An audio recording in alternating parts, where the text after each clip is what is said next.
Hi everyone, this is Meenakshi Ramesh from tappingtohealing.com.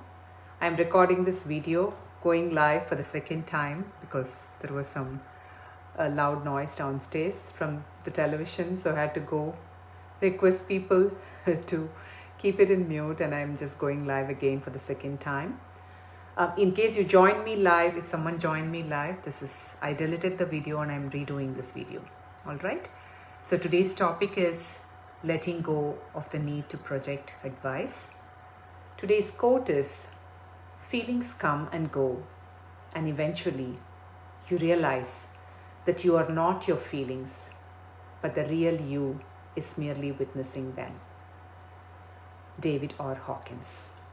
Once again, feelings come and go, and eventually you realize that you are not your feelings, but the real you is merely witnessing them.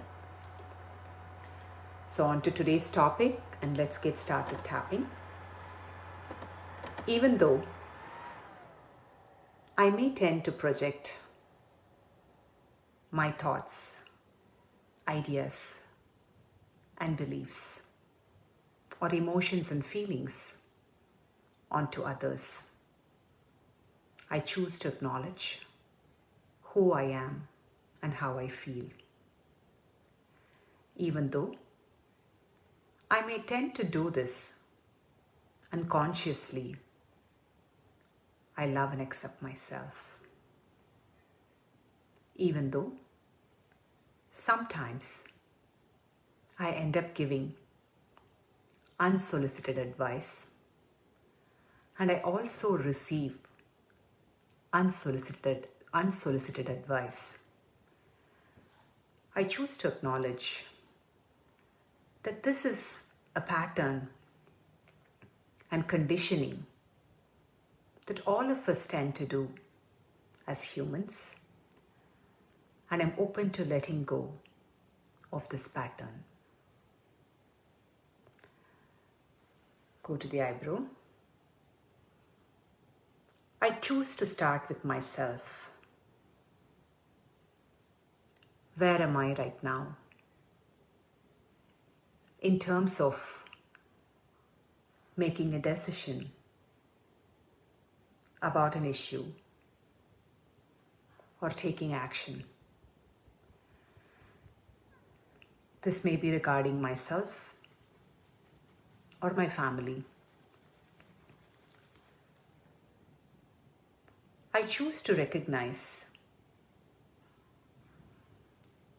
and be present with all my thoughts, beliefs, ideas, and emotions without projecting it onto others. As a child, I learned to depend on others for support and validation. And I also felt very insecure growing up. So I learned these patterns in order to cope up with my, my stress. But as an adult, I can definitely do better and rely on myself and my higher self, intuition and wisdom.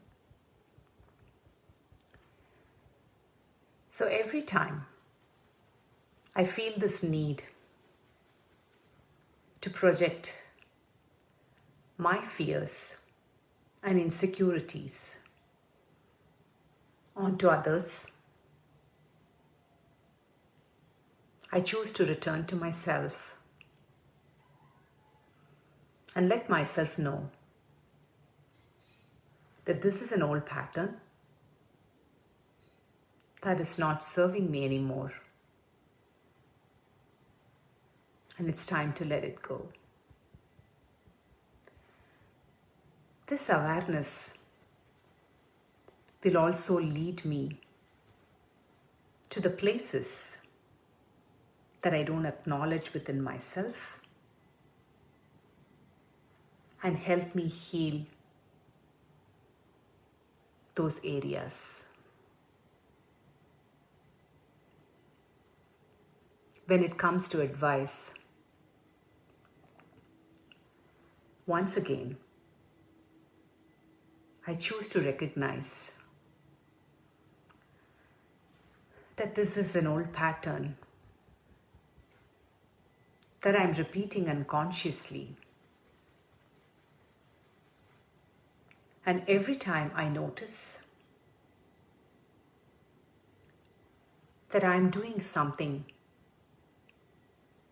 with the best intention and interest for others, I choose to remember that their higher self, wisdom, and intuition will guide them to the right answers and the right solutions. When I practice this way of living, it gives me absolute freedom and it gives the other person absolute freedom and confidence in themselves. This is a work in progress for myself and everyone who is involved in this journey with me. So every time I notice I am projecting something or someone else is projecting their feelings onto me, I give myself permission to be kind to myself and to be kind to the other person and know that this can shift and change through tapping. Every time I give unsolicited advice or receive unsolicited advice, even if it is for my highest good, I give myself permission to think it through and move on, only if it is aligned with my highest good. Only if I feel totally congruent with this idea. I do not have to please anyone because I'm not that little child anymore who has to receive all the validation and support from the people around me. I surrender to the force, this universal love, to guide me, protect me, nurture me, and support me as I go through this journey of letting go. Stop tapping, take a deep breath. So this was a very global, very, very general tapping script. You can go to the triggers actually. Projection, when somebody is projecting something onto you or you are doing that to someone else unconsciously, it is a trigger. It's a huge trigger. So if you have memories of such experiences, you can go back and tap on those memories, tap on those triggers, particular triggers, and work on them and release them. The more you do that, you will be able to distance and break free from these patterns. All right. So I hope this video was helpful. I will see you all again tomorrow with another video. April is Autism Awareness Month, sending a lot of love, light and healing energy to every individual on the autism spectrum, their families and caregivers. Bye for now.